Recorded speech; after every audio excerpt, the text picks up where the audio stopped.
Hi there, my name is Teni Brant, and welcome to Speak Dicely, the podcast where I get together with other tabletop enthusiasts and we speak dicely together. To summarize the basics of social interaction in tabletop role-playing games, it's when a player character interacts with any other character, whether that's another player's character or an NPC or non-player character. But people tend to interact differently with other folks depending on if they're friends, family, or rivals. And these are just a few examples. Considering relationships in tabletop can help make your character interactions and even the fictional setting you're playing in feel more real and impactful. Joining me today to talk about this subject are Michael Piscitelli and returning guests Dallis Mackenzie and Matt Costin. Hey guys! Woo! Hello. Well, I'll welcome clap. to We the don't show. have an audience, but I can be our audience. Hey, Yeah. The blinking light comes on. Applause now. our whole goal this one is just to impress Dallas, so she'll clap for us. Yeah. Oh, man. I'll join every podcast just to clap. Yeah. Beautiful. I got you. Somebody's going to hop from podcast to podcast just doing like folly for clapping. They're like, ooh, there's a sample. There's a sample. Arguably, the only person who does more performing than anybody else is the one being the audience. I gotcha. I can take a step back. I'm here for you. Let you guys shine. No, that's okay.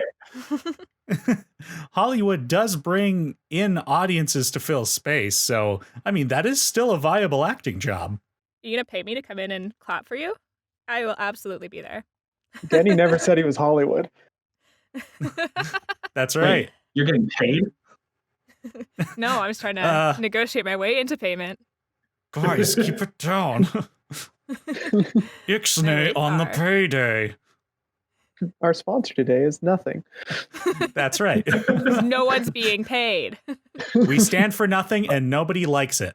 One day there will be a sponsor. Nah, Pay that's high hopes.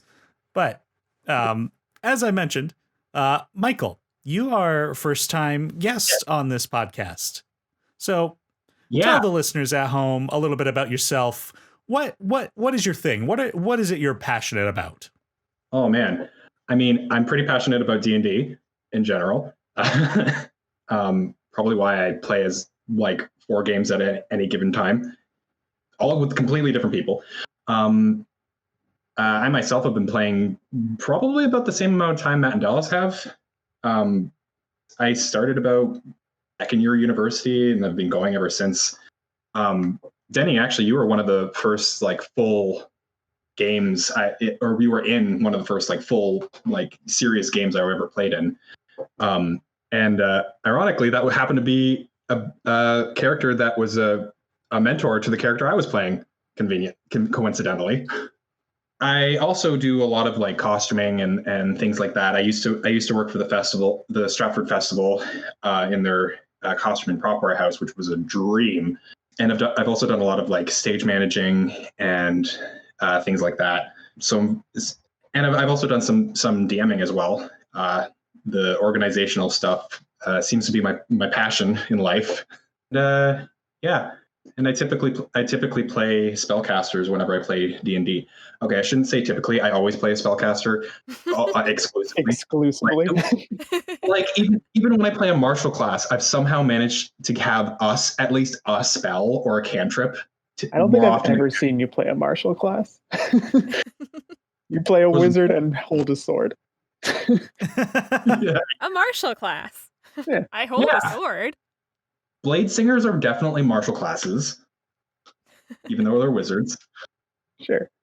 I mean, I managed to play a wizard with 25 AC at one point.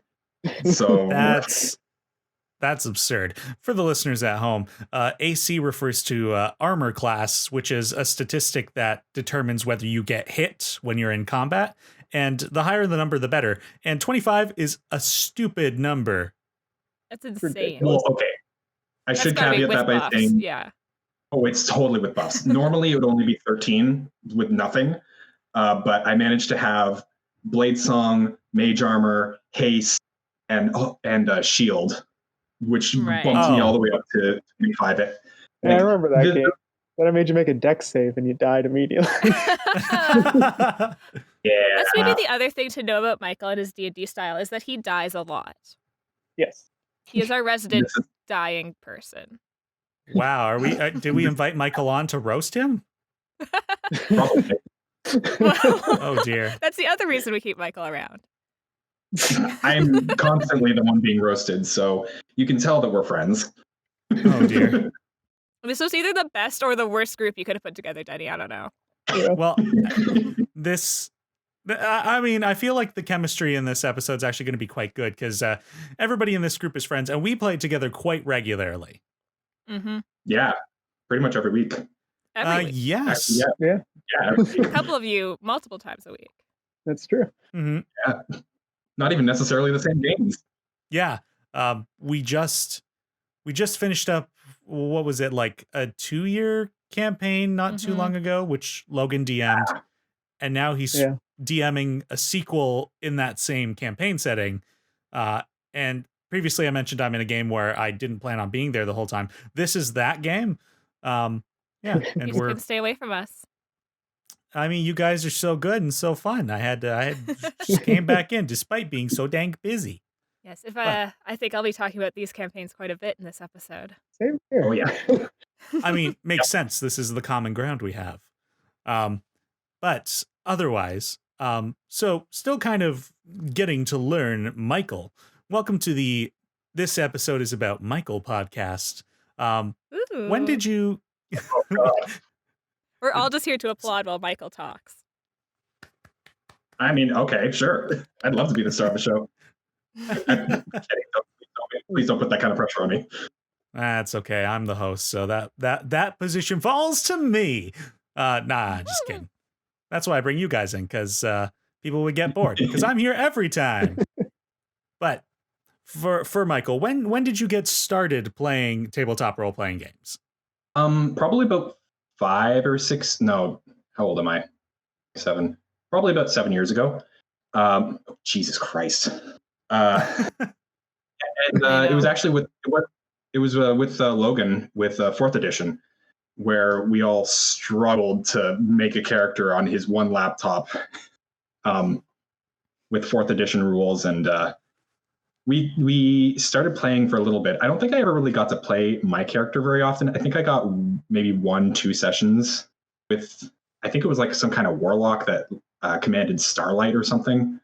And the only thing I remember from that campaign was Dallis did a lot of backflips, and tumbling, that's what it was. And I did a lot of I tried to burn down a forest because I asked, can I do that? And Logan said yes. And probably a bad idea. I'm not going to do that, but I'm going to keep that in my back pocket if I need to. Yeah, that was a game where I played a lawful good character and everybody else was some kind of murder hobo. It was a weird dynamic. Yeah. I remember spending way more time making character sheets and leveling up characters than actually playing that game. Yeah, that was kind of a nutty situation. But later we all started playing 5e, which Denny, you were part of one of the first games I ever got to play. Well, technically the second, because the very first one was that Nathan? I DM'd the first one because you were a dwarf cleric with a little robotic crab. Malichka, yeah. The crab was named Malichka. I think the Argrim, that's what his name was. Yes. He was a Tempest cleric. And this is way before artificers were a thing. So he made little mechanical doodads. Oh man, I forgot about that character. I can't believe I forgot about that character. Yeah, and later on, Denny, you got to play in a game, and you and I were teacher and pupil. And that's right. That was the chaotic bisexual dragonborn that flirted with everything that moved. Yes. So, Michael, this is Excuse kind of the. me? Oh, I've never heard This of this is- character before. really? Oh my gosh, Michael, you've got some stories to tell today. Oh man, I'm so excited. And actually, I'm pretty sure at some point Matt came in and did play with us in that campaign for a little bit. Yeah, He I did a did. one shot where I kind of ruined everything, and then I left. Yeah, I would say you I ruined died that day. Yeah. I Oh, You did, also thanks, sent an Matt. entire army at you guys, and just so I could loot a chest in peace. Was not my Oh best character. God, mhm. mess. But this particular character that Michael's referring to is kind of a prime example as to why he is a great fit for today's topic of character relationships, because we had him and myself. There was a professional relationship of student and teacher, even though it wasn't always professional. Then there you also had a romantic relationship going on as well, I'm pretty sure, with a secretary. Yeah, so it was either the university or like the main like the main like big mage community, like, or she was like this I think she was also a dragonborn. I don't this was years ago, so like I the details are a little sketchy. But I remember before we got to my hometown, which is where we were both from, it was pretty well established that like I flirted like unapologetically with most things that had higher charisma. And I remember Adam, our DM at the time, he, man, I felt so bad for him. I was just flirting with him like constantly. And it took me to like yesterday when I was thinking about these questions. I was like, man, I feel really bad. He's a real trooper for like putting up with my bullshit. I know, you forget about, like, sometimes you forget that the person you're flirting with is your good friend as a DM.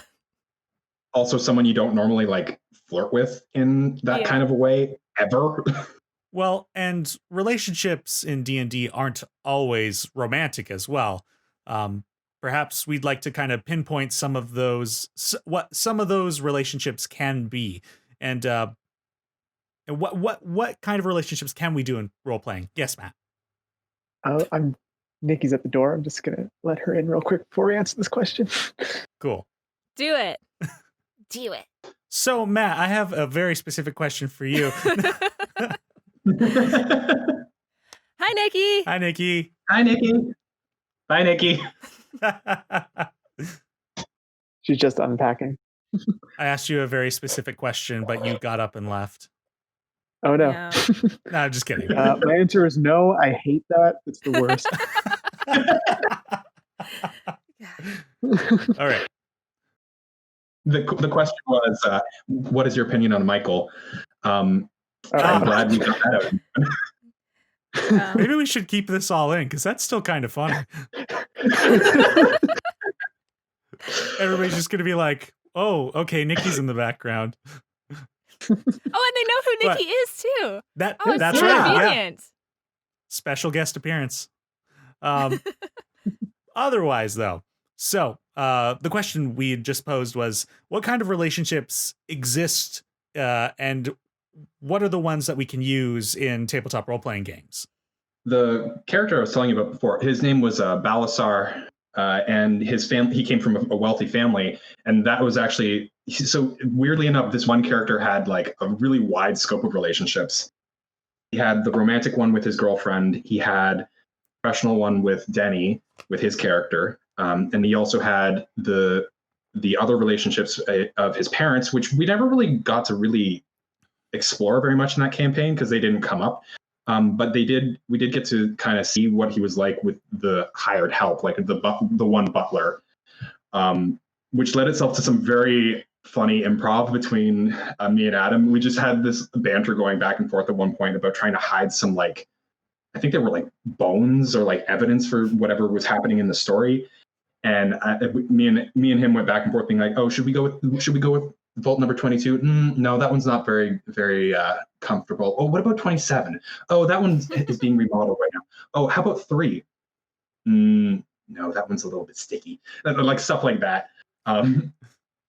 So I guess like there's a fair amount of different kind of relationships you can have in any sort of D&D setting. But that one was more of humorous one-off than anything rather like big or serious. Yeah, the other thing I'm thinking of when it comes to relationships is like I think relationships differ when you have them with like NPCs versus PCs or player Mhm. characters.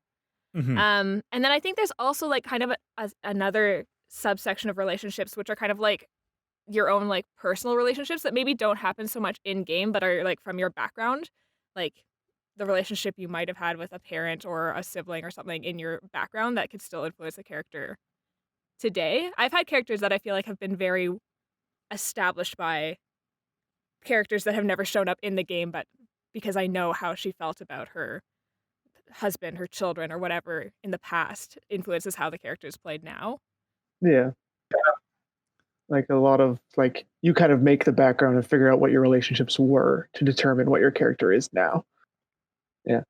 I find you could pretty much do any kind of relationship that exists in real life in D&D. They all carry over as long as the people involved in it are all willing to do it. That's really it. But like things don't have to just be romantic relationships. A lot of the time I like to play kind of like a mentor or an advisor kind of character, where you have sort of that kind of relationship between people where one person is the action person and one person is the planner, or even just like filling out different roles helps to form different relationships between people. That's true as well. That's a good point. Even have past characters influence current characters, like with the current campaign we've got going on. You're playing the daughter of your last character that you played. Yeah, I mean, I was going to talk a lot about this because Ashizu, the mother of my current character and the wife of my past character, is a major relationship character for two characters I've played now. And my relationship with that character is like a major influence on two different campaigns now. And they're super different too. Very different relationships, but very influential to my characters. So we've touched on things like familial relationships, romantic relationships, professional ones, but you can even divide things further because, like Matt said, basically any relationship that you can have in real life can be brought into the game. It just depends on the kind of social agreement at the table of which relationships are willing to be explored.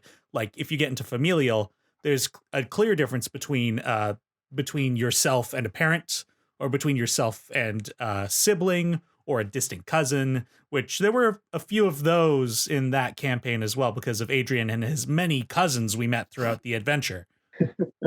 Oh my God, true. that was amazing. The turtle cousins. So many cousins. Even in the underworld. That's right, we travel everywhere, and even in hell, we found a turtle cousin. They all liked soup. Guarding the gates of hell. Yeah. Turtles and soup. There's also like enemy relationships. That's another one we haven't talked about. Ooh, yeah. Rivalries. Between NPCs or sometimes PCs. Denny. Michael. Matt. Okay, I'm starting to think there's a little bit of tension going on, and I think everyone should kind of just cool down a little bit, take a drink of water, reflect about how we're appreciative that we know each other, because I just feel a little bit of hostility going on. No hostility. Do we really know each other? Or are all that we've told up to till now lies? That's right. We're not friends at all. Yeah, I've played a few things where we've had like adversarial relationships with either NPCs or each other. We had one game we were in where the DM basically created this recurring villain. But it's kind of funny because in the DM's mind, it wasn't really that much of a villain. It's just this like thief guy who shows up and does stuff, and he like kind of gets in our way. It's a little annoying. But in his very first encounter, he just essentially humiliated three of our characters. Made us look like fools. We were trying to stop him from robbing a bank. He just pulled one over on us. For the rest of the game, we hated that guy. And the DM kept trying to do everything possible to make this guy a lovable rogue. Well, most of the players were like, next time I see this guy, I'm killing this guy. He's done. He's messed with us for the last time. And it became such an aggressive, like, bonding thing for the three of us. We're like, all right, we're in this together. We gotta stop this guy. He can't keep doing this. Oh my And it god. just made a really like weird, fun dynamic because the rest of the group who was there didn't have these kind of sentiments, but we did, and we're this small subgroup in the party who are like, the bandits gotta go. We gotta stop this guy. Yeah, I was in the subgroup that didn't know what was going on, and they were so funny because they were just like, I hate that guy. Hate that guy. Let's kill him. You're like, what? He doesn't seem that bad. I don't know. Oh, this was the Brown Dragon Bandit. I remember him now. Brown Dragon Bandit. Oh man, I forgot about him, and I was so confused because I missed the session where everyone hated him. Yeah, me too. And when we got back, I was just like, "Who the heck is this guy?" And everyone's like, "Oh, he's the worst." I'm like, oh, yeah. And even though there was a character we quote unquote hated, it was still a lot of fun when he showed up because we got to have those fun interactions with that weird relationship. Oh yeah, sometimes playing hate is so fun. Yeah. Mm-hmm. As long as you hate the character and not the people playing it. That's make sure to keep that separate, or things can get real nasty at the table. Yeah. Yes, and I suppose there's a difference even in that to be said. Like I was talking about, kind of these subdivisions of roles. Like you've got pure villain, and then just petty rival, I guess. And I mean, between those two, I feel like there's an inherent difference of a serious tone and a comedic tone, but there doesn't have to be. But I feel like those are typical tones that hit those kind of relationships. Well, that also has to do with the group you're playing with. Like for example, with us, we have a very strong tendency to lean towards comedy when it comes to villains and like that, because we're all shit disturbers in one way or another, and all of us just like to mess with people, whether it's fictional or each other in real life. But I think I just found out what's wrong with our player group. This guy thinks he's a giant shit disturber. Oh, we all do it differently. Is what I mean. Some people like to mess with their rivals emotionally and scarring them forever. Others just like to throw like mud at them or fire, I don't know, a spell into the air while you're turned into a falcon and then falling face first into the ground after you run out of hit points. To be fair, that falcon attacked the person who fired the spell first and then flew off, assuming there would be zero consequences. He wanted to buy a goat, a really expensive goat. I applaud you guys for improving and building on this very specific hypothetical you've developed. Yeah, this never happened. I'm not still bitter about it. What? That's okay. All our characters are dead. It's been too long since the last campaign. River's still alive. Oh, that's true. Everyone's still alive except you and me. Also, you're still alive. You're the Earth Titan. Yeah, you know what? I have no regrets. It's only me that's dead. Adrian's character's dead. But he's not in this podcast. So that's true. For those wondering, this all happened in our last campaign when we were all being pirates, and ended up saving the world and creating the Avatar cycle. Mm-hmm. Yeah. And to touch on, Dallis kind of brought up the brought forward the tensions that existed in that campaign, and I've talked about this character before, but I created a character in this pirate campaign that, by the definition of how I built him, was intended to be everyone's adversary because they were completely against the pirate lifestyle. So there was no possibility of harmony with that character. But I tried to at least not stop the game. Just make it difficult. Oh boy. It actually ended up like that whole like method that you brought. I think by the end we all kind of did decide that we didn't want to be pirates anymore. So you did teach us something. Yeah, I will say that kind of brings up an interesting problem with relationships you could get stuck on. We navigated all right with Denny there, but like you said, he made a character whose goals would be everyone's adversary. If his character was an NPC, he probably would have been kicked off the pirate ship long ago. But since he was Denny playing, we found reasons to look past stuff and keep them around. So, like, with your relationships, just make sure they're not a detriment to the story. Like, say, for example, you decided your character has this, like, loving relationship with a merchant in a town. And that can be really fun to role play, but if you guys have to leave the town and you decide not to go because you refuse to leave because your loved one is here, that's when the relationship becomes an issue. You got to figure out how to kind of role play away from that just to make sure you can keep your story going and not get bogged down in this stuff. Mm-hmm. We kind of talked about this on the last episode too. Dallas brought this up in that when it comes to when it comes to an adventuring party, you have to consider the party comes first, and so you have to find the ways to say yes to the life of adventure because you're playing a character who wants to adventure, so you got to find the reason to go. Yeah, we've actually got an interesting kind of problem with that. I don't know if it's a problem yet, but in our current campaign we're doing, we've got some weird relationship dynamics going on, specifically between my character and Michael's. A little context for this one. We're playing in a world where magic is illegal. Like, it's considered a huge crime punishable by death. Yeah. Michael has decided to play a character who loves casting spells. Just just the biggest, flashiest spells he can think of. And my character is non-magical and doesn't want to die because the guy standing beside him keeps casting spells willy-nilly. So they really don't get along. It's fun to play, but we're going to have to find some way soon. We're still pretty early on in the story that these guys are going to keep working together the minute they don't have to anymore.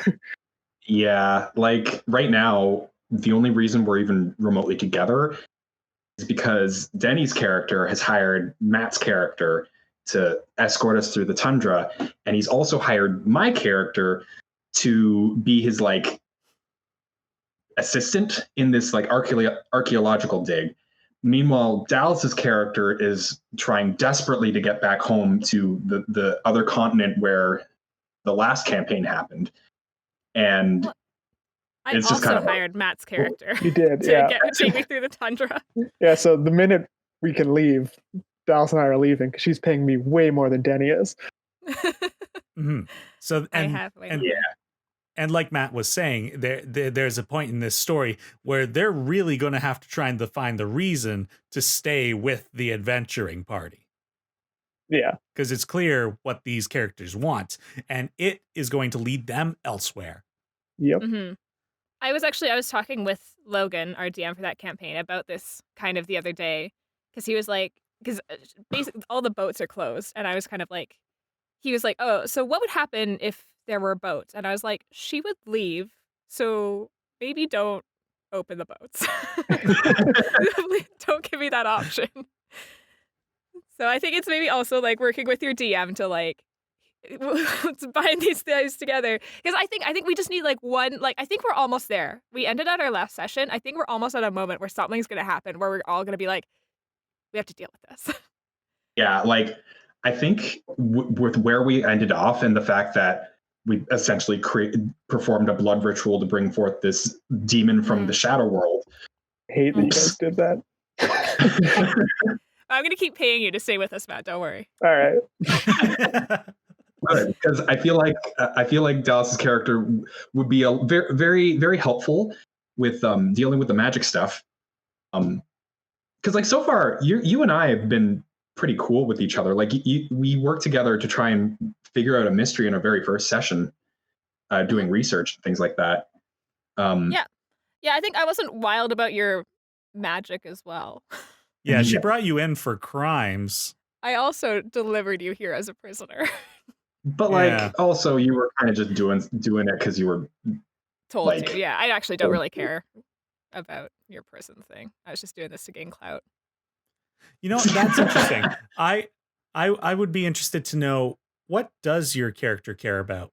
Now, this doesn't really pertain to the topic, but now I'm just curious because the character, the way you're playing the character is very like calloused and like introverted. So I'm just curious about like, is there like a little nugget of information that would like make her excited or happy?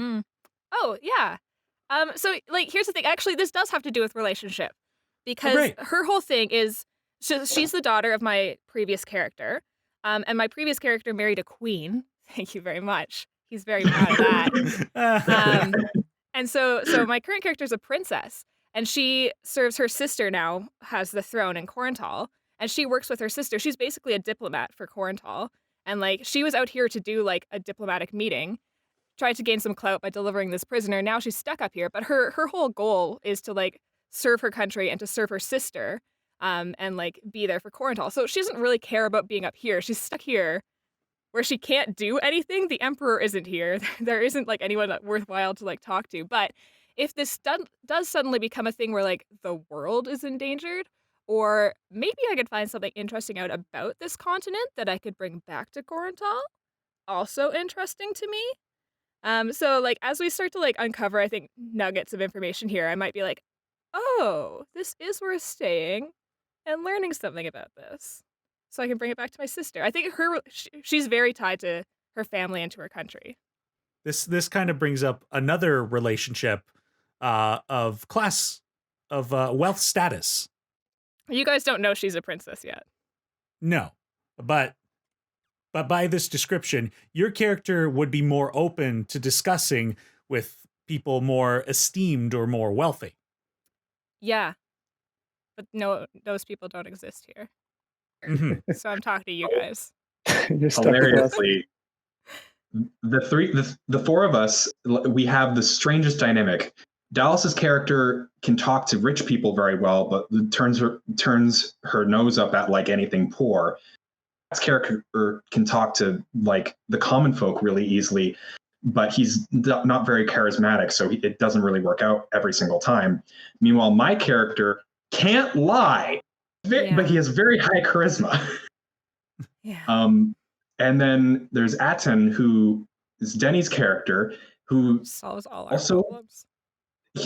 Typically, but also has disadvantage on charisma checks for some reason. Because that's the flaw you took. Charisma saves. I have disadvantage on charisma checks. For anyone of us lower social class than me, which is everyone. I just have bad charisma.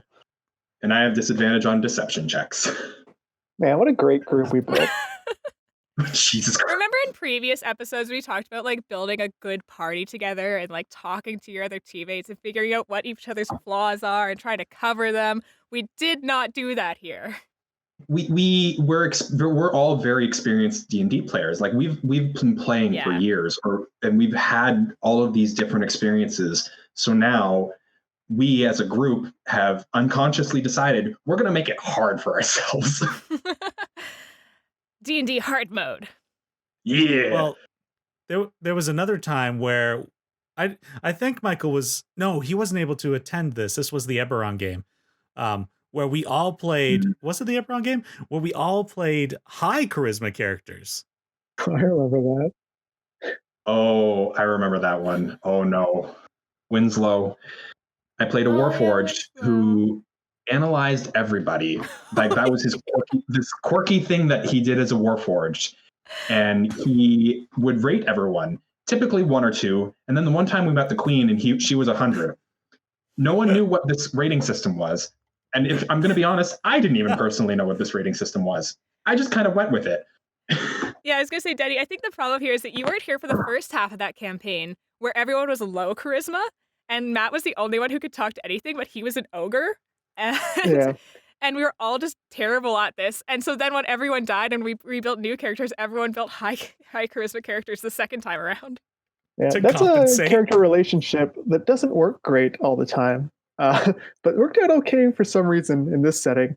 Was essentially playing a babysitter is the best way to put it. My character was the only one without some kind of huge social flaw. Dallas's character was incredibly aggressive, had basically like PTSD from the war, and would just like want to fight everything she got into a conversation with. Michael's character had that weird rating system where he'd just greet everyone by saying what their threat level is, which never ended well. And I had a win. The other player, Adrian, his character, the the world's a monarchy, but he learned about something he calls democracy. And he's been trying to talk about how great that is. So essentially, he's trying to overthrowing the current regime. So my character's job in relationship to these people was essentially to keep the peace in any conversation and keep that moving. So like in fights and stuff, I didn't do much. I was just support, heal, that kind of thing. But when it came to like any social scenario, my relationship to them was to keep everything civil. I had to downplay what one person said, change the topic when something else got brought up. It's just a weird way to play with each other, because they would do what their characters would do, and my job in this was to keep them alive in that scenario. But, That's very good at playing diplomatic characters and trying to diffuse situations. I was going to say, Matt, you're playing a literal babysitter in another campaign we're playing. Adrian plays a 6-year-old character, and you are literally his babysitter. A lot of the time when I play characters, I tend to usually avoid romantic relationships and that kind of thing. I almost always play my character very like aromantic, asexual. But the kind of relationships I really like to play and I find are fun are the kind of, I think I mentioned this a little earlier, the advisor or mentor style role, which is great if you've got someone who wants to play that. Some people, all the time, it can come off poorly, and people like, I don't like being told what to do all the time. But yeah, in the one campaign they said I'm literally a babysitter. Someone's playing a 6-year-old child, and someone else is playing a teenager. She doesn't need babysitting. She doesn't. I'm not babysitting you, but you two both got handed to me as interns at our work. So my guy is babysitting one and mentoring the other. I think you three are also the only ones left who are, oh no, you and there's one more who are actually from the newspaper where you were interns. But yeah, like with that kind of scenario too, like you can have fun games without playing any kind of romantic relationships. Oh yeah. Like they're not necessary to get through a game. Like I said, I avoid those most of the time. And so the only time I think I've ever played a romantic relationship was in our pirate campaign with a Shizu. And I was really impressed with how that was handled, because in my mind, maybe you guys can tell me because you're the other players, but in my mind, I would be concerned about doing a romantic relationship in D&D, that it would focus too much on one player and like it would not be interesting for anybody else who was sitting there.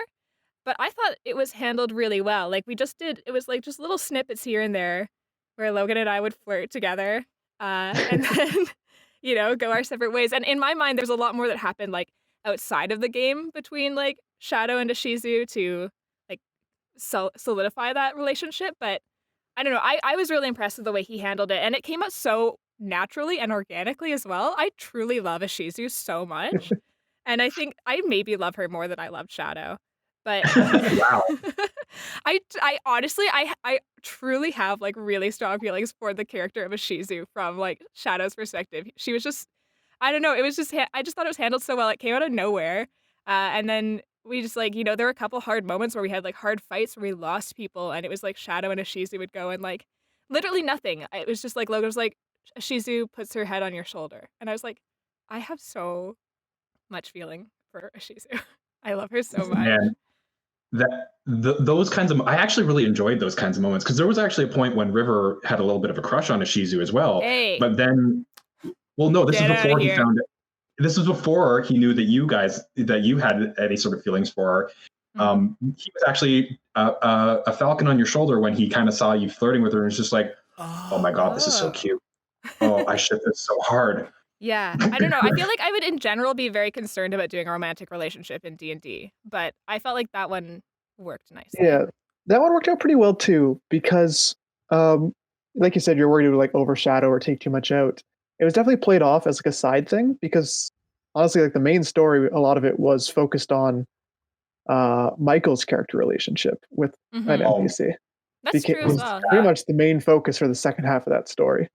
So other players getting these kind of like character relationship moments never felt like it was taking away from it, because it gave focus to the other people. That's true. Everyone had things going on. Yeah, like Matt, you even had a sister who we at one point had to try to kill, but then she later joined us when she wasn't being brainwashed by a crazy water demon. And like, I really wanted to keep doing more stuff with like with your character, with the underwater people that you were technically the prince of, but then became advisor. Was it co-ruler? Not super important, but yeah, 2 rulers instead of 1 ruler, essentially. Yeah, I was really glad we got to explore stuff like that. Even with Denny's character, with Petra, the pirate queen, who like was someone that Denny's character like set adrift on the ocean as a child and later came back as like a villain. credible threat. Yeah. That campaign also added another kind of relationship we haven't really talked about much in this so far. Co-worker relationship. Essentially, in that one, we were all crew members on a pirate ship. My pirate ship. Yeah, Dallas's pirate ship. We had different roles and jobs there. So outside of having your general like play character relationships, they were also very much influenced by what our tasks were on the boat. Like Dallas was the captain, so with her character relationship was very much she told people what to do. Like she was in charge. Our characters had to listen to her. Matt told me what to tell people to do. Yeah, I was an advisor essentially. You were the face of the ship. The person who dealt with the stuff coming in. Mm-hmm. Due to good relationships my character built with the captain, my job upgraded from random crew member to cook to first mate by the end. That's true. Yeah, well, I mean, I had been first mates, and then I got demoted so Matt could fill the role. But the captain had been brainwashed enough times and stabbed me that I didn't think I wanted the job anymore. It's very fair. It's really fair. Yeah, well, I was going to say, you're lucky you got demoted and not thrown off the ship. That was a really hard moment for me where I really couldn't figure out how, as a captain, I could keep you on my ship after you told me you wanted to murder all pirates. Yeah, that's what I mentioned earlier. Where like because you were a player, you stuck around. If you were an NPC, we probably would have just kicked your character 100%. Off the boat. Yeah, I had to put all my feelings aside to keep you on that ship. Yeah. To be fair, though, we did keep an NPC on the boat that we actively knew was trying to kill us. True as well, actually. For a very long time. A good point about that is Denny's the one who kept advocating to keep them on when I. You guys also aren't considering my character's side of the story. Theodore told you he wanted to kill pirates instead of just killing you because he cared about the crew as well. And he wanted you guys to turn yourselves around. And he didn't tell you about this secret murder pirate because they also threatened my life if I told you guys. So I was really stuck in the middle, but I got cast in this villainous light because, of course, I'd kept information and I'd been shifty as fuck. But really, there were other factors that were preventing me from being a good member of the crew. It was such a good campaign. Oh, it was fantastic. Yeah. Yeah. There was so many relationships and so much like behind the scenes stuff happening and things that only certain people knew. There's so much going on. Oh, there were so many times when I would just be at home doing whatever, like working out or something, and I would just be thinking about this campaign, like, oh man, what's going to happen next? Like, and I would message Logan constantly with all of my theories and all of my like things that I thought, oh, what if this? What if that? What if this? What if that? And I don't know how much Logan actually put into the campaign because I told him, I was like, oh, what if this is the thing? Or if he already had a plan, but like Logan always said that he loved hearing about these things. And I would message him stuff about like my relationship with, so my character was a druid. He was a moon druid that was the navigator on this ship. And eventually he learned how to control the weather. So wherever we needed to go, we could just go wherever without any problems. But he had a master who had been turned to stone, and his whole driving force was trying to get his master back because he was the only person he'd ever known as like family.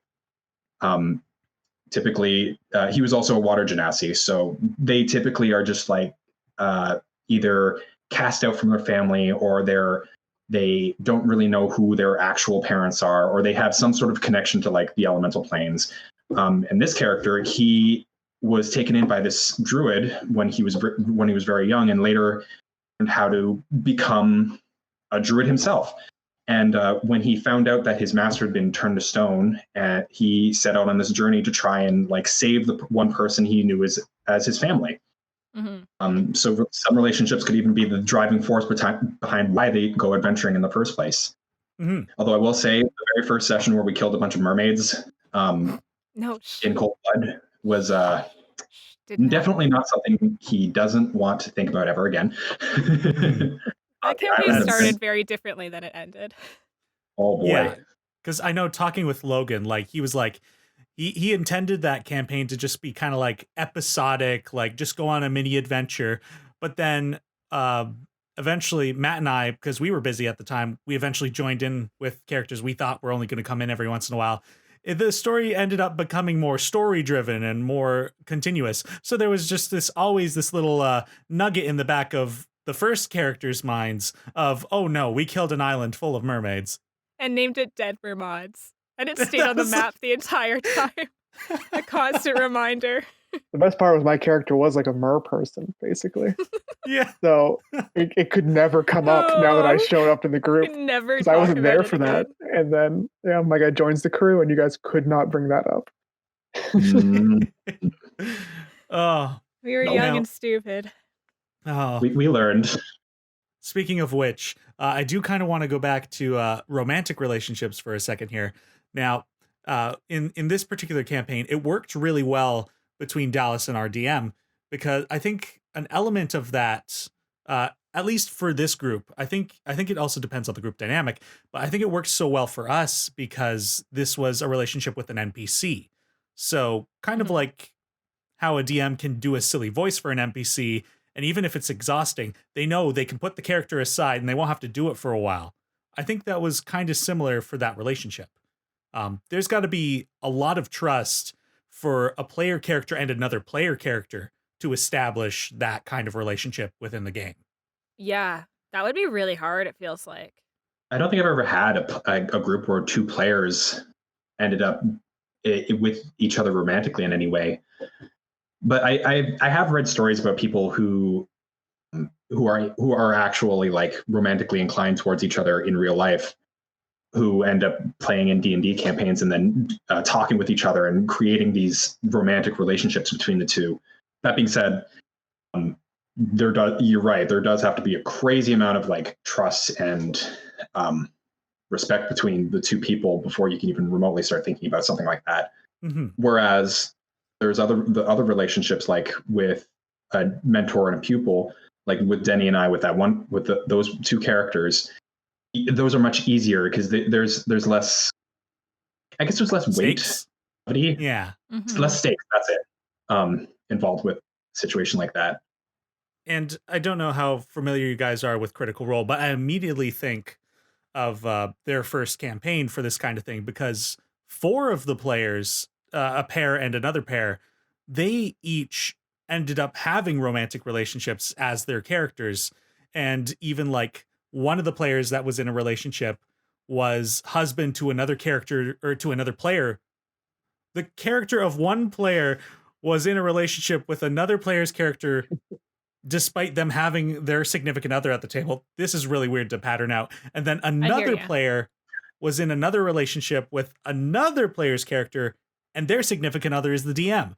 And it's like, damn, that is a lot of trust to work at the table. And I think also they didn't make that the spotlight of their reaction or of their relationship. It was still about them as a group, an adventuring group. But they got to have these one-on-one interactions from time to time that shone a little light on that specific romantic relationship. So I think there is a finesse way to do it.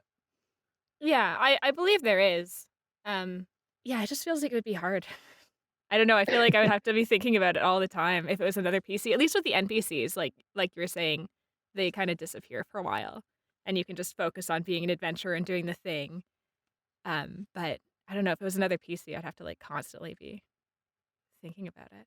You probably also constantly have to be talking with the other person if you ever got any ideas. Like, you get this idea in your head and you're super excited about it, and then the other person's like, I don't know if that's really the direction I want to go with this. Yeah. Well, and even with Logan, and we, like I said, we played it very like hands off. It felt like there was really like, we were never like, we kiss each other or anything like that, right? But even then, it was like there were a couple moments that were like a little bit like, this is the limit of as far as I would like to go role playing romantic things with my best friend. Right? So I feel like I would not, I don't know, I don't feel like it would work if I tried to do anything more deep than that with hanging out with all my brothers here playing D&D. Pretty much. So I'm wondering, what other kind of hurdles do you guys feel that players might have to overcome to feel comfortable role-playing close relationships? Like, so we've kind of touched on significant trust for romantic relationships.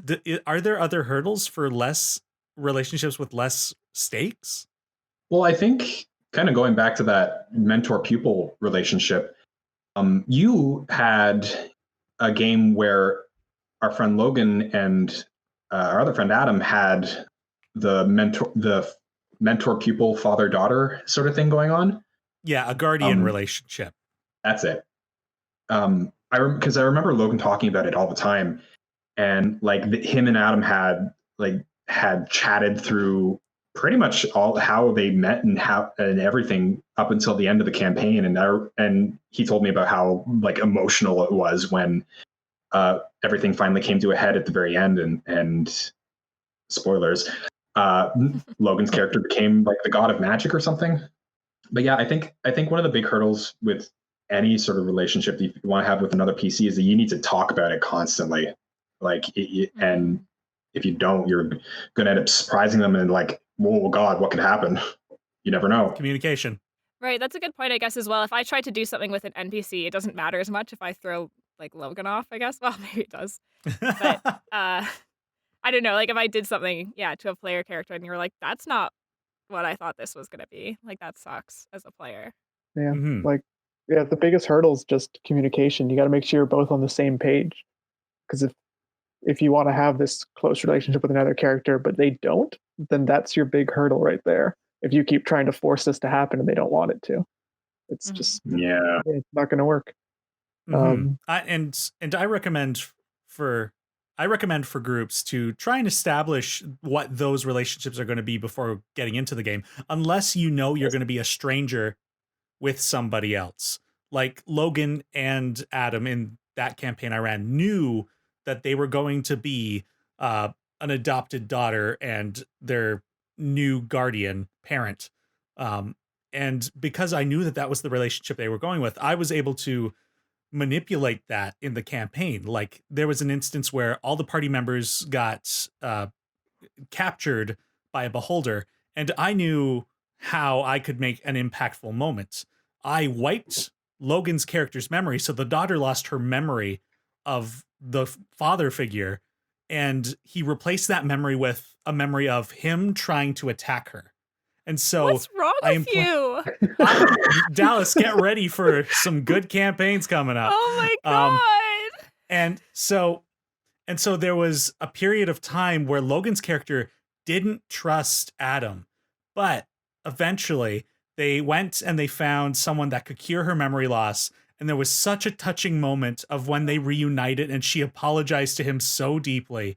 And I think I cried a little bit that day. I was like, I'm so glad that I'm a terrible person. See, and this is what I love about D&D. Like those kinds of stories and those kinds of like relationships like make this game for me.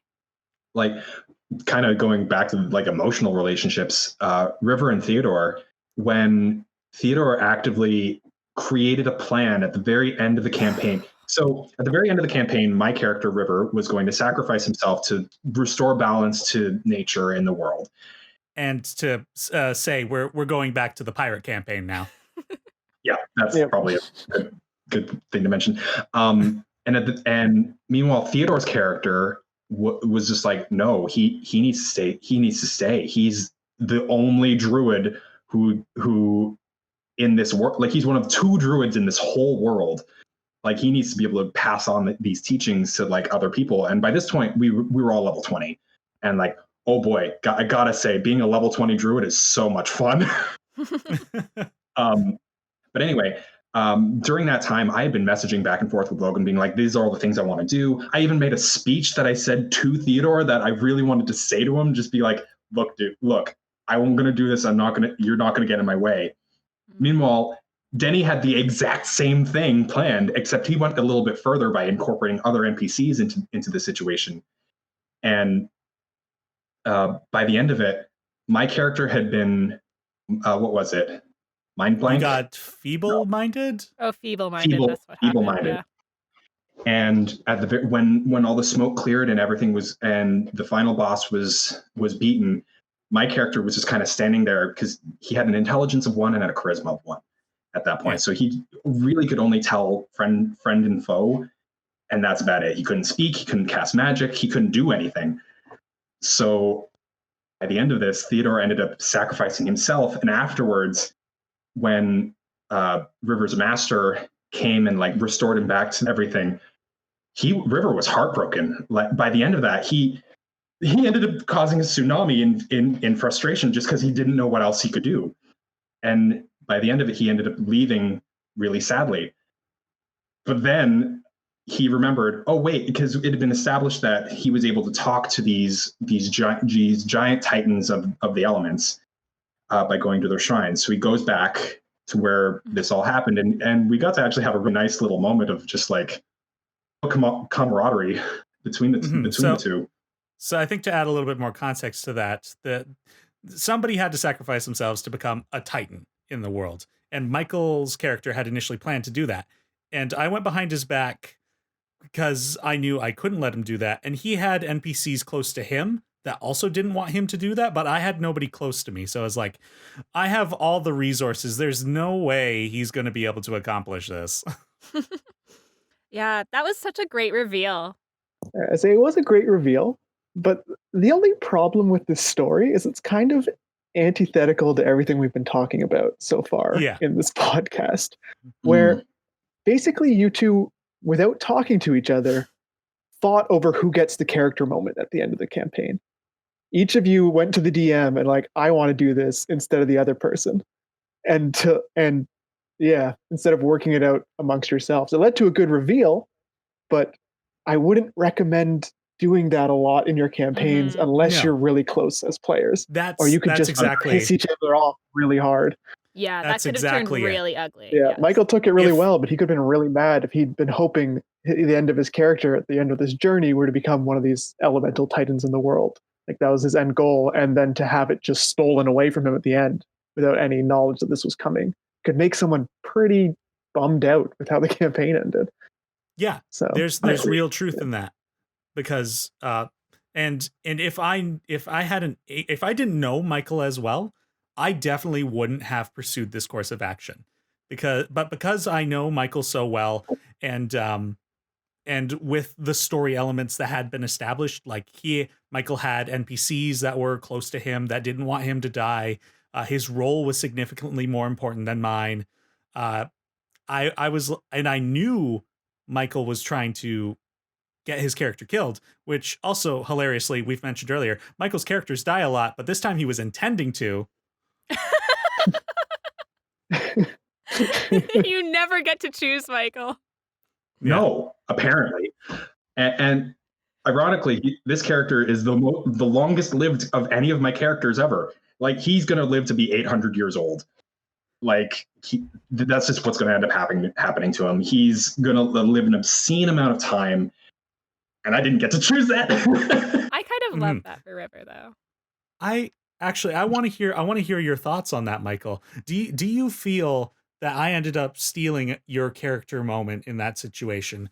And if so, what could we have done to remedy that? So at first, I mentioned creating a tsunami and frustration. River felt really betrayed, and he felt frustrated that someone that he thought he told outright, don't do this. I will do everything in my power to keep you from doing something like this. And then the fact that he got feeble-minded really put a hole in that plan. But I think if it came down to it, he probably would have fought Theodore And like, I don't know what would have ended up happening. What I'm asking is, you as Michael, as a player. Me. So I was okay. I was actually okay with it. Because in the end, I thought, you know what? He is right. Theodore was right in the end about all of it. And I agreed with him. Was. I know. So frustrating. Michael agreed with him through and through. River had to survive. He had to be the teacher to do all of this. But River, and this is coming down to like how you want to play a character. River wanted to be the one have that moment to go and do the big good thing to be able to make sure that the world stays the way it is forever. But in the end, he didn't get to do that. But he did get to make a difference in the world just not in the way that he expected. And even then, like, he was super hurt and betrayed. But afterwards, when he realized he could go have that final goodbye with Theodore, I actually felt really happy about that.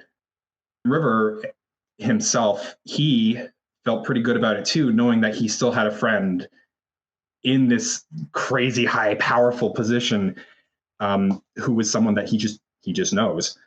Also, calling a uber powerful Titan of Earth rat bastard to its face was very, very fun. And I did earn that, the title of rat bastard. We also had a really nice moment at the very end before like cutting that connection and just like leaving each other, where we would always jokingly call Theodore Teddy, and he hated it. But by the end, Theodore ended up saying to River, you can call me Teddy from now on. And we ended up with River saying, thanks, Teddy. And then it was just I felt so happy with that moment. Just like of the kind of like, not really the end of the relationship, but like just the finale of everything that happened with everything going on. Mm-hmm. Yeah, intrinsically in most of the games Michael and I play in, we usually do have characters with close relationships. Yeah, that happens a lot. Yeah, and I know you and I usually have a good amount of trust between each other, so I'm not too concerned about hurting you because I don't think I could ever do it intentionally, and likewise you to me. Aww. Yeah. I would say if you're new to your player group, to avoid this kind of interaction. Yeah. Yes, this is this is years of playing together and trust between friends. So don't undermine fellow players if you don't know them. Don't undermine other players, really. Yeah, that's really make sure to talk. Yeah. Our situation is an outlier in a lot of the relationships that you'd have with other players, because you're not necessarily even going to be playing with people that you're friends with. Mm-hmm. It might just be a random group like in adventure leagues, or just like a group that you happen to find online that maybe later on you become pretty good friends. But maybe if you're just starting out, really have a lot of conversations with the other people if you're going to have like the romantic relationship or the mentor relationship or any other relationship you'd have with them. Even with a friendly rivalry, you need to have a lot of like conversations with the other person, which isn't really something we've touched on very much, is rivalries amongst players. Well, maybe that'll be a conversation for another time. But for now, let's say we play a little game, guys. Ooh. Yeah. Sounds good. Today's game is actually quite the simple one, but I think we're still going to have fun with it regardless. So we have spent much time playing tabletop role-playing games, but in order to do that, we have to construct an avatar that would represent us within the game world. And so me and my guests today are going to put together a character, because this game segment today is building character. Woo! Ooh. So I'm here for the applause. So this I suppose this isn't as much of a game as it is more of a exercise. We can go as silly or as serious as we want, but we're going to quickly build a character and see if we can make them interesting, if we can make them funny, well, we'll see what we end up with. We'll each take turns adding an element about them, such as like a high stat, a low stat, or ability score, I suppose I should say, picking their class, their race, give them a quirk, flaw, establishing things about their background, and a name. Wow, we're nerds. As the first time guest, would you like to add an element to this character first? So I'll establish a turn order so we can kind of keep this moving. So we'll go Mike. Oh my God, everybody. Yes. Sure, please? Michael, oh my God, do you want to surrender your first place position in order to roll initiative? Otherwise, I'll give you the first go. 100%. I want to roll initiative. All right. That's hilarious. We're rolling initiative. Modifier. Just straight roll. God damn, when you need dice and they're not on hand, and yet they're everywhere. I was going to say, I see 1,000 behind you. Hey, there's a really big one. It's made of foam. I don't want to touch that one. It's part of the set. All my dice I rolled a 9. What's my dex mod? Oh, no, it's just straight roll. I rolled a 9. I rolled a 10. I got a 19. Ooh. And, okay, I got a 3. So we're going... The 10 is in second place. Yep. So Matt, Dallas, I'm just writing this down so I got my turn order. Michael, and then myself. Okay. And you can pick any element of the character to add. So, Matt, if you want to leave us off. Start with flaw, because I like making weird flaws for characters. Nice. Our character will be agoraphobic. So they're scared of the outdoors. Okay. Perfect. Dallas? Okay. He or she, they have the head of a frog. I don't know what their body is, but they have the head of a frog. Is this I wonder, is this going to be a curse or is this going to be just them? I don't know. They're just a bullywug? I personally really like the idea of ridiculously low stats. So for the low stat, I would think Constitution would be a fun low stat. Okay, so they're quite sickly. Oh dear. Okay. Their name is Flibberton Squaggleweed. Flibberton Squaggleweed? That's right. I am so glad you took the name because I was so worried I'd be stuck with that at the end. I'm actually quite proud of that improvised name. So I'd say with the flaw being agoraphobia and their lowest stat being Constitution, I think their highest stat should be intelligence then. I think they realize they're very sickly and are scared of going outside and getting sick or dying or whatever horrible things can come from out there. Oh God, this is depressing. This is really depressing. I don't know how our frog-headed man has become, so... We'll turn this around. I got this. Excellent. Because here's the thing about Flibberton Squiggly Boo, is he is a mad scientist. And that's why he spends all his time inside, is he's constantly doing science experiments. So is that his backstory? Also possibly why he has a frog for a head. Yes, that's his backstory. He's a mad scientist. Hangs out in his basement conducting weird experiments. I love it. I think what would be a good fit then, if he's with this high intelligence mad scientist, would be an artificer, particularly the what's the potion making one? The alchemist. Mm-hmm. An alchemist would be a good fit for our froggy friend. Yeah. So the alchemist class is one that isn't available in the player's handbook, but did come out in, oh dear, what book was it? Was it the Eberron's Guide? Oh yeah. Yeah, Eberron Rising from the Last War. Yes. Okay. And it's also going to be in the next coming out. That's right. At this point, that book would be out, but Tasha's Guide to Everything. Yeah. Yeah. Cauldron. So, Cauldron of Everything. Yes, that's right. So we've established they have a frog head, but we haven't actually given them a race. So I'm going to say they're a halfling, and that implies that they've turned their head into a frog. I love it. Hey, alchemists and mad scientists, they have quite a affinity for accidental transformations. So yeah, or it could be intentional. Who knows?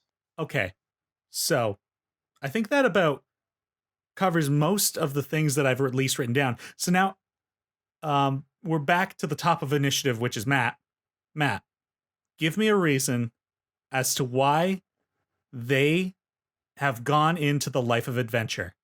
I think, how about this?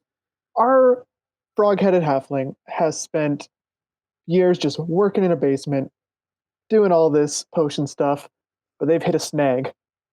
They've got this great idea for a potion they want to make. They've come up with their own recipes, but they're out of ingredients. They have nothing they need for this. So they've got to go out into the world, find these rare things, and create their perfect potion.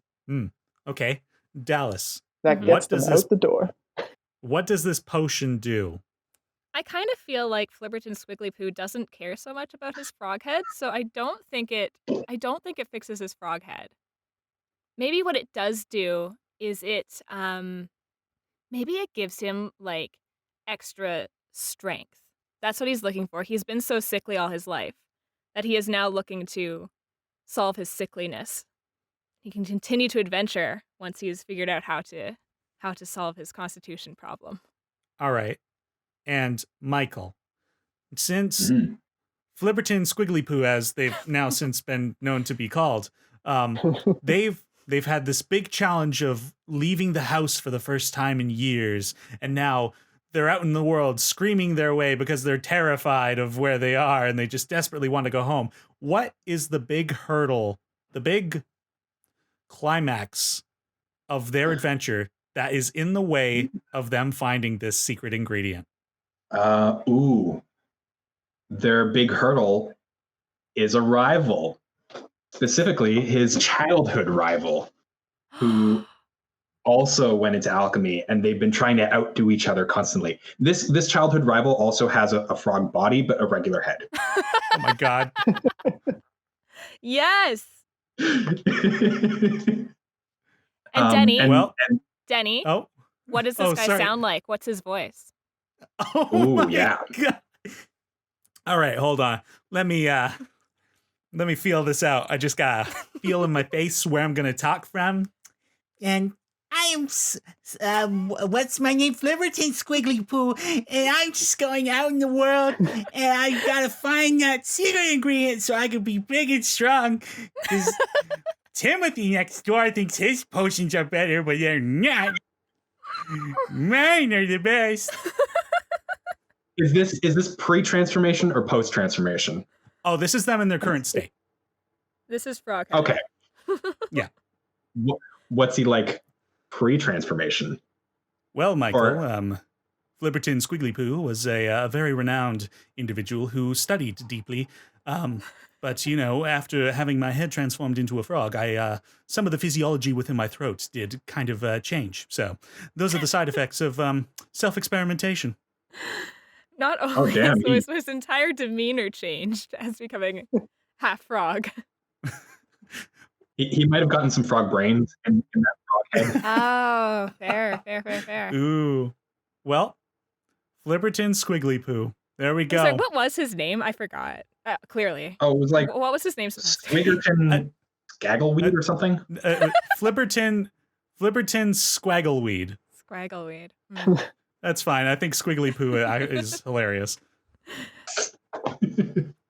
Oh God, guys. Beautiful. Well, now I expect to see this character in your next campaign, Denny.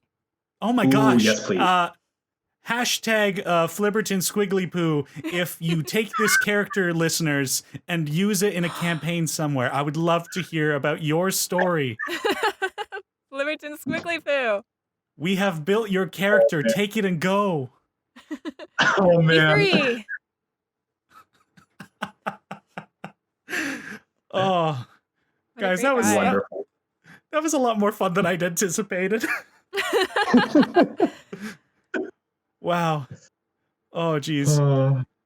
Well, thank you guys. That was so much fun. Now, our next segment is our chance to hear from you guys, the listeners. So this is Question Dicely. But before I get to today's question, I just wanted to read this email because I got sent a bunch of questions, but also this email I thought was so touching, and I got their permission to read this out onto the on the podcast. And I just wanted to share this with you guys.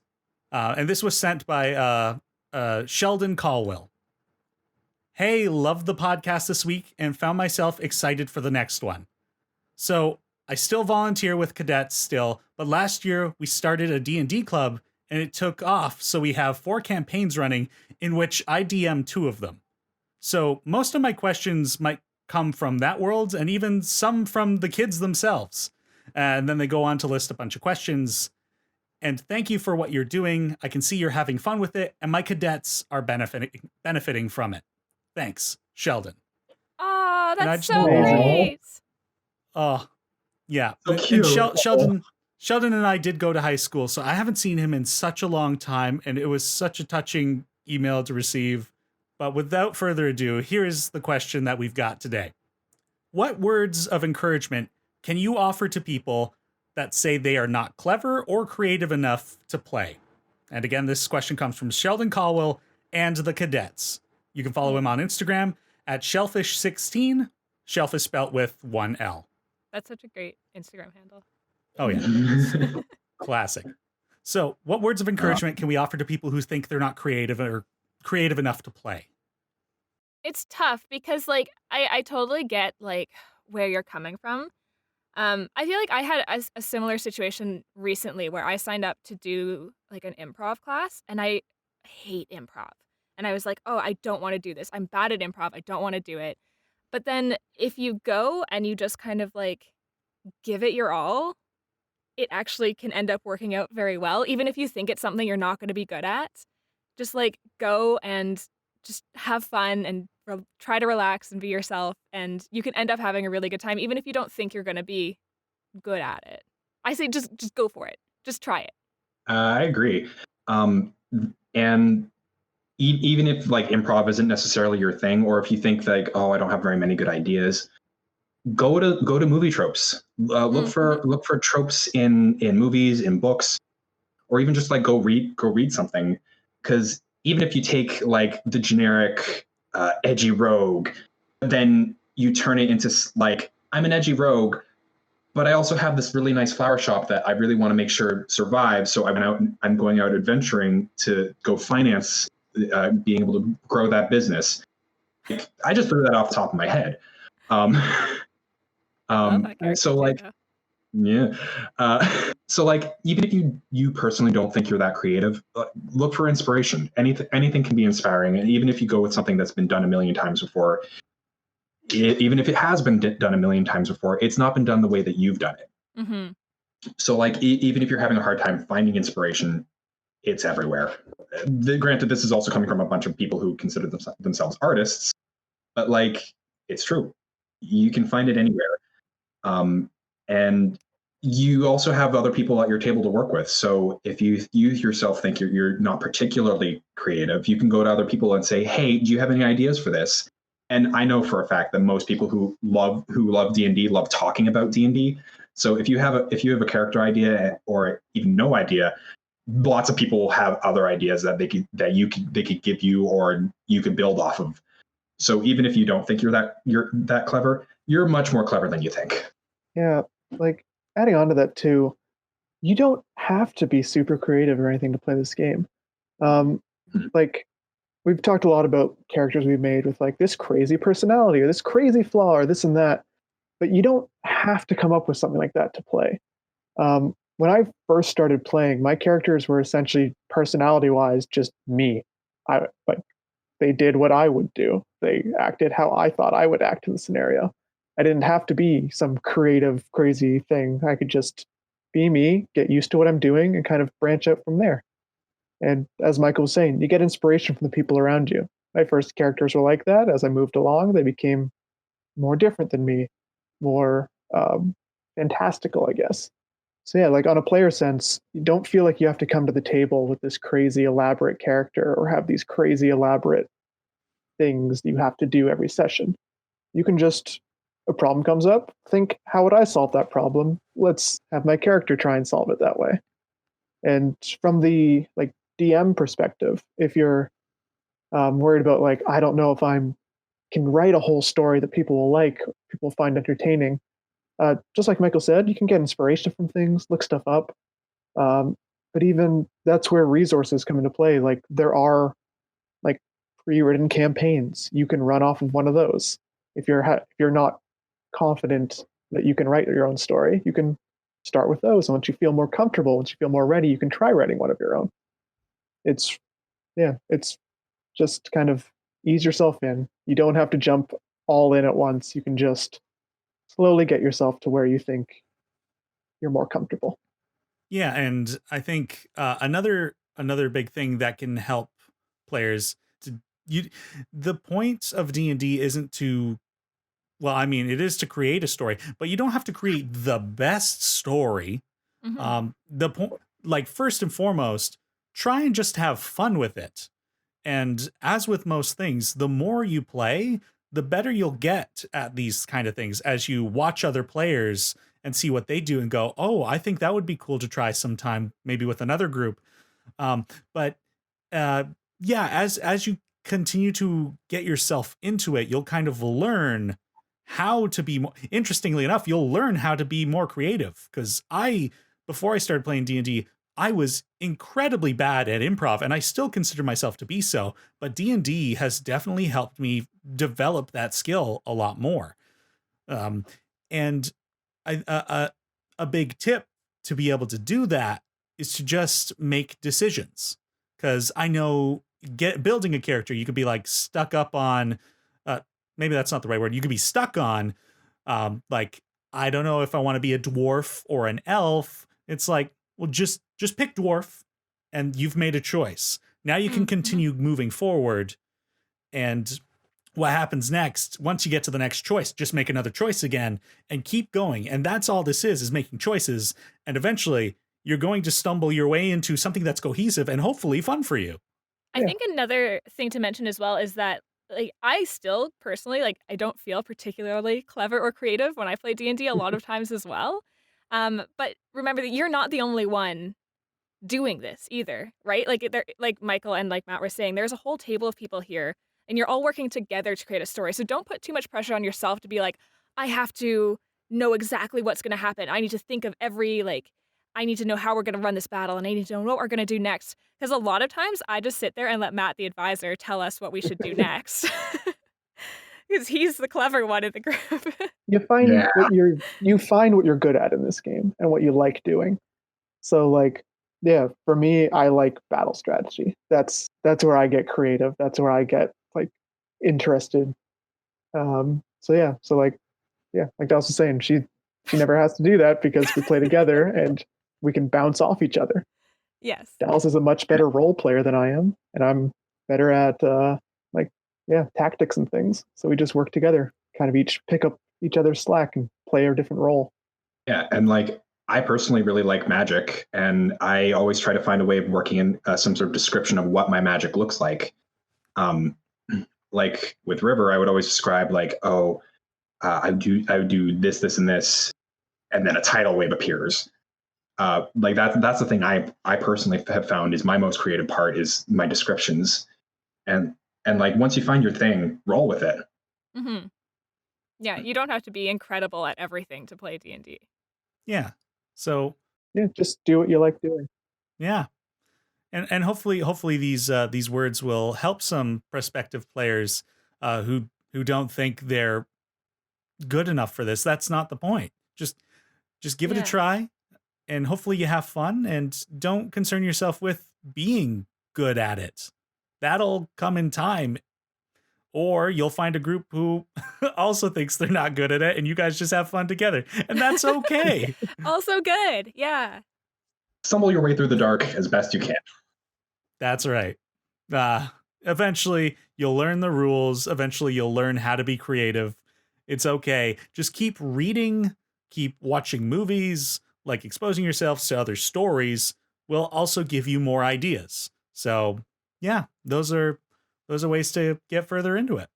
Thank you again, Sheldon, and your cadets for sending in this question. If you want to submit a question to Question Dicely, send an email with your question to dicelychannel@gmail.com. Include the letters QW, wow, QD, like reverse Dairy Queen, at the start of your subject if you want your question to get read on the podcast. Also, let me know how you'd like to be shouted out, and if you have a social media handle that you'd like me to read as well. So thank you for that question and that email. That was very, very nice. Yeah, that's so sweet. Mhm. And I'd like to thank you guys for coming on the podcast. Welcome for the first time, Michael. Hope you had fun. I had a blast. This is great. I'm so happy I got to be on here. It's so fun. Oh, good. Teni, you're like, do you guys all want to sit down and talk about all your D&D adventures together? Like, we'll be here for 6 hours if Yes. you'd like us to be. Like, I still have so much more material to go with. Like, Well, that just means you have to come back again. well, I would love to. That would be great. I'd like to thank my guests for joining me on this week's episode of the Speak Dicely podcast. Do you guys have anything you'd like to plug, any projects, or where can people keep up with you on social media? We'll start with Michael because he's the new one and he's making faces like he doesn't have anything going on. I'm just a person. I'm a friend of Denny's who really loves D&D. I can be found on Instagram at Michael Piscitelli. I don't really post very much because I'm not an influencer or do things like that, but I exist. I'm a person. If you want him back, leave comments in the YouTube video if you're watching it on YouTube, and I'll pass it on to him and be like, "Hey, people want you back, so let's get together again." Sweet.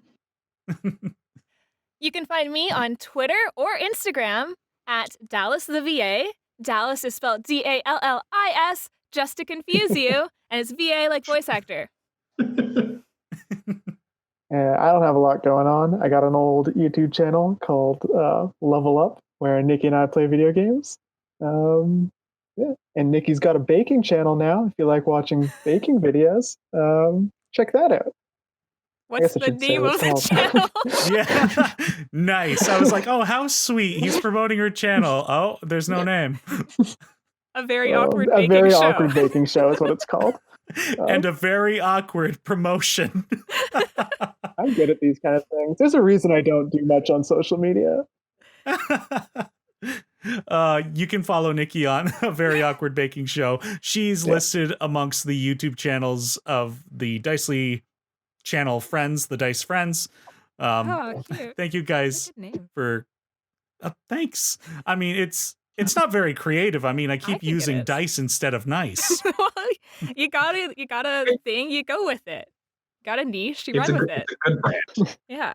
I feel like Chang from Community. I keep using Chang instead of change. Yeah. Very similar. Well, thank you to everyone for tuning in to the Speak Dicely podcast. My name is Teni Brant, and I hope to speak Dicely with you again soon. Bye-bye. Bye. Bye. Love you For a guys. second, I thought you guys were I was totally thinking going when to I was just... like, are we gonna not do it? Are we gonna not say goodbye? Oh, God. All right. Bye-bye. No, we're here for you, Teni. Bye. Bye. Bye again. The Speak Dicely podcast is produced by Teni Brant. The intro and outro music were created by Salik Brant.